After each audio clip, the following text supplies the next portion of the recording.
Maganda at mapagpalang araw! DJ Shan here! Huwag kalimutang mag-like, comment at mag-subscribe para sa araw-araw na Tagalog facts at mysteries na dagdag kaalaman. Tandaan, knowledge is power. Usong-uso na ngayon ang mga hacking.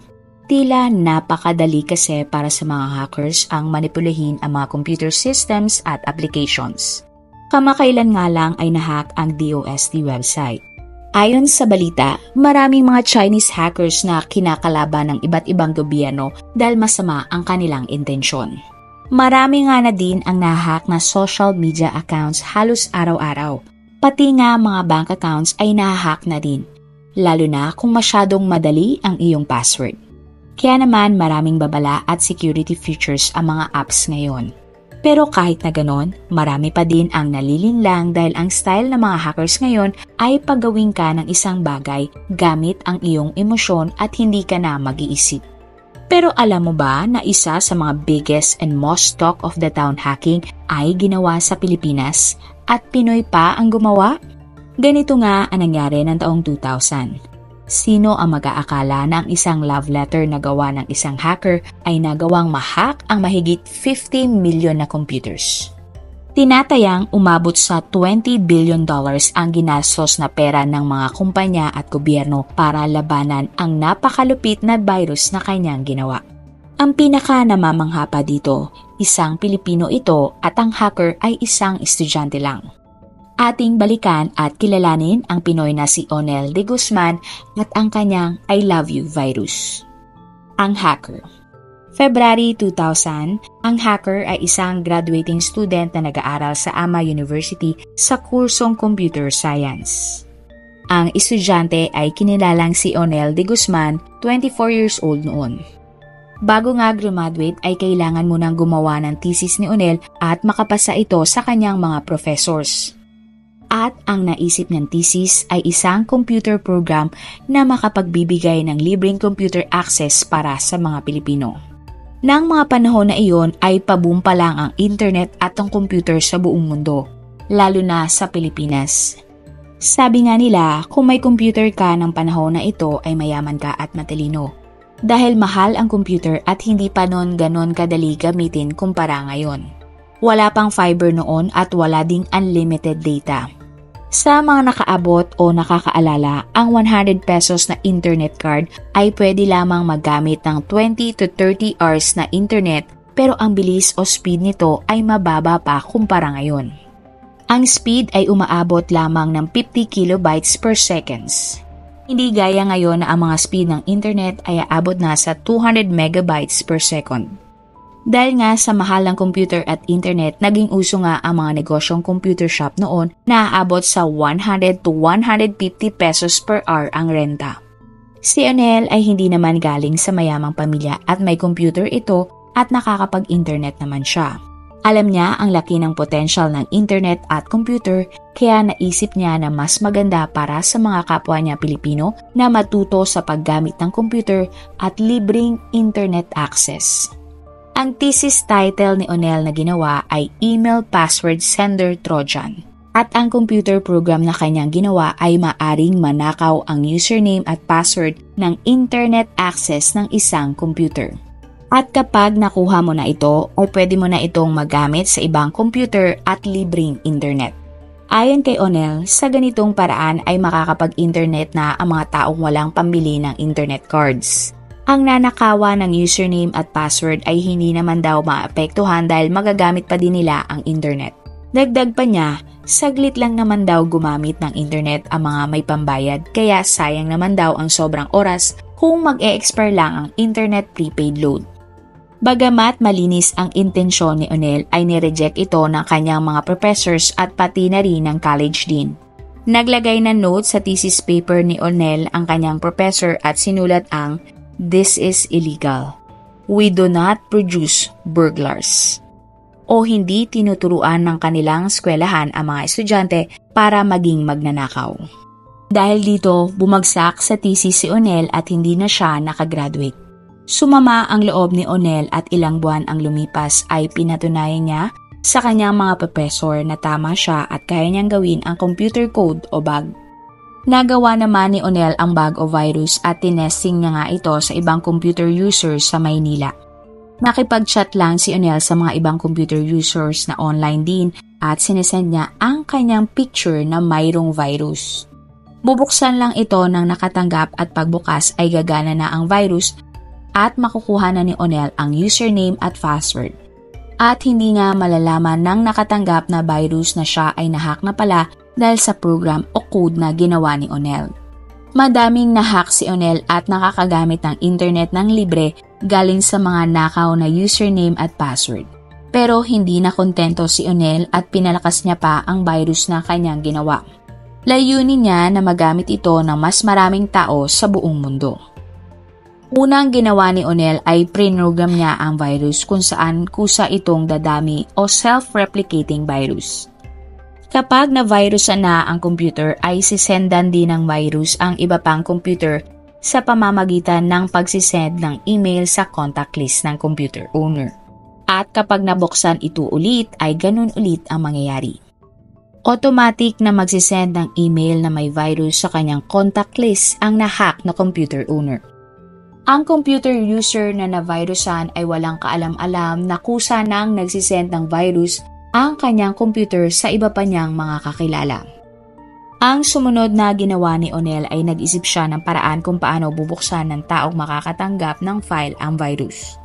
Siyempre, bakit naman bubuksan ng isang tao sa Amerika o sa ibang bansa ang kanyang picture kung hindi naman siya kakilala? Dito na nga nakaisip ng isang napakahenyong idea si Onel na hanggang ngayon ay ginagamit din ng mga hacker. Nag-isip si Onel ng idea na kahit na sino ay bubuksan kusa ang kanyang virus file kahit na siya ay hindi kakilala. Ang ginawa nga ni Onel ay nilagay niya sa subject line ng email ang katagang I love you. At ang laman ng email ay, buksan mo ang file para makita mo ang aking love letter para sa iyo. Naisip ni Onel na maraming taong malungkot, single o nais magkaroon ng kasintahan. Kaya naman kung ang taong makakatanggap ng kanyang email ay may I love you, napakalaki ang tsansa na bubuksan mo ito. Pero ang totoo, ang laman ng love letter ay text file at ang virus na ginawa ni Onel para nga makuha ang iyong username at password. Ang pangyayari, nais subukan ni Onel kung magiging effective ba ang kanyang I love you email o love bug. Kaya naman ng May 4, 2000, sinend niya ang kauna-unahang email sa isang tao sa Singapore na hindi niya kilala at nakuha niya lang ang email address sa internet. Iniisip ni Onel na simple lang naman ang mangyayari tulad nga ng pagsisend niya ng picture na may virus. Makakuha lang siya ng konting mga username at password at pagkatapos ay makakapag-internet na siya ng libre. Pwede nga din niya nang i-share sa iba ang nakaw na password.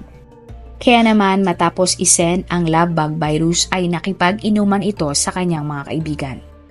Isang araw ang lumipas ay nakwento ng kanyang nanay ang balita sa TV na may hinahanap na hacker ang mga pulis sa Maynila. Ayon sa balita, mayroon dang virus na kumakalat at apektado ang buong mundo dahil dito. Tinanong si Onel ng kanyang nanay kung may kinalaman ba siya dito dahil nga isa siyang computer science student at ang lugar na tinuturo ng mga pulis ay malapit sa kanila. Tiningnan ni Onel ang balita at laking gulat niya na ang kanyang I love you virus pala ang kumakalat na virus sa buong mundo. Ang isang I love you email virus na sinend ni Onel sa Singapore ay nabuksan ng ilang beses at hindi katagalan ay nakarating sa Hong Kong. Simula Hong Kong, dun na kumalat ng matindi ang love virus. Umabot ito sa ibang parte ng Asia, Europe at nakarating din sa Amerika. Akala ng mga tao ay biro lang ang email dahil galing sa kanilang kakilala. Ang iba naman ay naisip na baka umami na ang kanilang crush sa opisina kaya dali-dali nilang binuksan ang virus. Samantala, ang mga likas na marites ay naintriga at gustong malaman kung ano ang laman ng love letter na galing sa kanilang kakilala kahit na alam naman nila na hindi ito totoo. Dahil nga sa galing ng pagkakagawa ng email, sobrang bilis kumalat nito. Wala pa ngang isang araw ay umabot na sa Amerika ang virus. Milyong-milyong computer nga ang na-virusan ng I love you virus. Kung tutuusin, hindi naman dapat mabahala ang mga tao dahil ang intensyon lang naman ng virus ni Unel ay makuha ang password sa internet access at wala nang iba. Pero sa hindi inaasahan na pangyayari, bukod sa pag-send ng email ay binubura pala ng virus ang mga files na laman ng isang computer. Kaya kung mayroon kang mahalagang dokumento o file sa computer ay mabubura ito at magiging text file na ang laman at ang code ng virus. Sinira ng I love you virus ang file system ng ilang bangko at media outlets sa Hong Kong. Na-virusan din ang National Bank of Belgium pati na rin ang iba pang mga kumpanya sa Europa. Ang buong email network ng UK government ay kailangan i-shutdown para lang hindi na kumalat pa ang virus. Sa Amerika, hindi nakalusot ang iba't ibang kumpanya gaya ng Ford sa virus. Libo-libong mga files sa NASA din ang nawala at tuluyang nabura at hindi na na-recover. Marami pang government agencies sa Amerika ang naapektuhan ng virus tulad ng Social Security at Military. Karamihan din ng mga kumpanya na nasa Fortune 100 ay nadali ng virus at kailangan nilang i-shutdown ang email system. Pati ang iba pang malalaking kumpanya ay na-virusan din. Ang Pentagon, ang military home base ng Amerika ay isa din sa mga naapektuhan. Nagimbal ang mundo dahil sa I love you virus na gawa ni Unel. Bagamat mabilis kumalat ang virus, mabilis din namang itong nagawa ng solusyon dahil ang text file ng I love you virus ay naglalaman din ng source code at solusyon kung paano ito puksain. Napakasimple lang naman din ang code. Ayon sa mga IT experts, kaya naman napagilan nila ang pagkalat nito matapos lamang ang isang araw. Ngunit sadyang mabilis kumalat ang virus dahil milyong-milyong mga tao nga ang nagbukas ng I love you letter dahil lang naintriga sila at hindi pa nga uso ang mga virus noon o phishing sites. Tinatayang umabot sa 50 million na computers ang na-virusan ng I love you virus. Gumastos ang mga korporasyon at ahensya ng gobyerno sa iba't ibang mundo ng $20 billion para lang maibalik ang naburang files at pagsugpo ng mga computer virus. Pumasok na nga ang FBI sa investigasyon at madali naman nilang natunto na nasa Pilipinas ang hacker at kung saan nga nag-umpisa ang virus. Nalaman nila ito agad dahil nasa source code din ng virus kung saan mapupunta ang mga nanakaw na username at password. Sinisend ng virus sa email address na spider@supernet.ph at mailme@supernet.ph ang mga ninakaw na file. Ang mga email ay na-trace sa isang apartment sa Pilipinas kung saan nga nakatira si Unel. Nakipagtulungan ang FBI sa NBI para hulihin ang nasabing hacker. Pagdating ng mga NBI sa apartment ni Unel ay wala silang naabutan na computer, puro disket na lang ang kanilang nakita. Wala din si Unel sa bahay kaya akala nila ang boyfriend ng kapatid ni Unel ang hacker. Pero malabo na siya ang suspect dahil nagtatrabaho ito sa bangko kaya pinakawalan din siya agad. Kaya naman nabaling ang investigasyon kay Unel. Sa tulong naman ng Ama University ay nakuha ng NBI ang thesis proposal ni Unel na nireject ng eskwelahan dahil masama nga ito. Kumbinsido ang FBI at NBI na si Unel nga ang master hacker. Malaki din ang posibilidad na ginawa at pinakalat ni Unel ang virus dahil hindi ito tinanggap ng eskwelahan. Nang araw na nalaman ni Unel na ang I love you virus niya ang kumakalat, agad itong umalis sa apartment dala ang laptop na ginamit niya sa pagsisend ng virus. Pero nang May 11, 2000, ilang araw matapos kumalot ang virus ay nagpakita na si Unel sa publiko.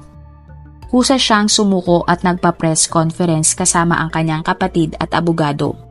Pinagkaguluhan si Unel ng mga media pero siya ay tahimik lamang at mahiyain kaya tahimik lang din ito ng buong press conference. Kapag may tanong sa kanya ay ibinubulong niya lang ang kanyang sagot sa kanyang abogado.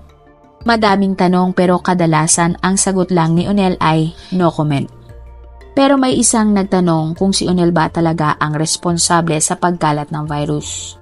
Ang tugon lang niya ay, it's possible. Saglit lang na tumagal ang press conference dahil wala namang nasasagot sa mga tanong nila. Sinabi din ng abogado ni Onel na ang kanyang kliyente ay nanikip na ang dibdib at sumasakit ang ulo.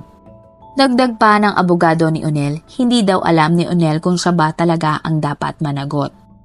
Hindi din kasi akalain ng binata na ang resulta ng kanyang thesis ay mauuwi sa isang malaking kaguluhan. Agad namang kinwestiyon ng NBI si Onel pero hindi pa nila pwedeng arestuhin ito dahil ng panahon na iyon ay wala pang batas laban sa hacking at cybercrimes sa Pilipinas. Bagamat mayroong extrajudicial treaty ang Amerika at Pilipinas, maaari lang arestuhin ng Amerika si Onel kung mayroong parehong batas sa cybercrime ang dalawa, ngunit ng panahon na iyon ay wala pang batas sa Pilipinas. Maraming gustong maparusahan si Onel, lalo na ang mga bansa at korporasyon na naapektuhan ng virus. Ang iba naman ay humahanga sa kanya dahil maganda ang hangarin niya na makapagbigay ng libreng internet sa buong mundo. Para naman sa mga ibang estudyante, naging idol nila si Onel dahil nahack nito ang Pentagon. Sino ba naman kasi ang mag-aakala na kayang gawin to ng isang estudyante lamang? Sa huli ay walang nagawa ang korte at NBI para makasuhan si Onel. Walang matibay na ebidensya na si Onel ang nagpakalat ng virus at wala ding batas na naaayon sa ginawa ni Onel. Ang tanging inamin lang ni Onel ay siya ang gumawa ng computer virus code pero hindi siya ang nagpakalat nito. Matapos ang pangyayari ay nagpasa ng bagong batas ang Kongreso para sa mga krimen na tulad ng kanyang ginawa. Pero hindi siya nasaklaw ng batas na ito dahil ginawa niya ang virus matapos maisagawa ang batas.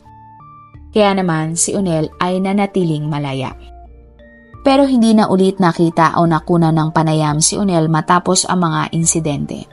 Madaming journalist ang nagtangka na ma-interview si Onel ngunit hindi nagtagumpay. Maraming haka-haka ang lumabas kung nasaan si Onel. Baka daw si Onel ay nasa Amerika na at nagtatrabaho para sa CIA dahil nga magaling ang kanyang virus na nagawa.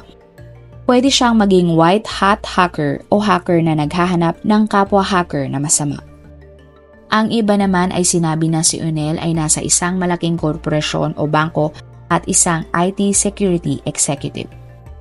Pero isang journalist sa BBC na si Geoff White ang matagumpay na nakahanap kay Onel de Guzman. Pero magugulat kayo kung nasa na siya ngayon. April 2019, halos isang dekada matapos kumalat ang I Love You virus, ay nakausap ni Geoff si Onel de Guzman sa isang cellphone repair shop sa Quiapo.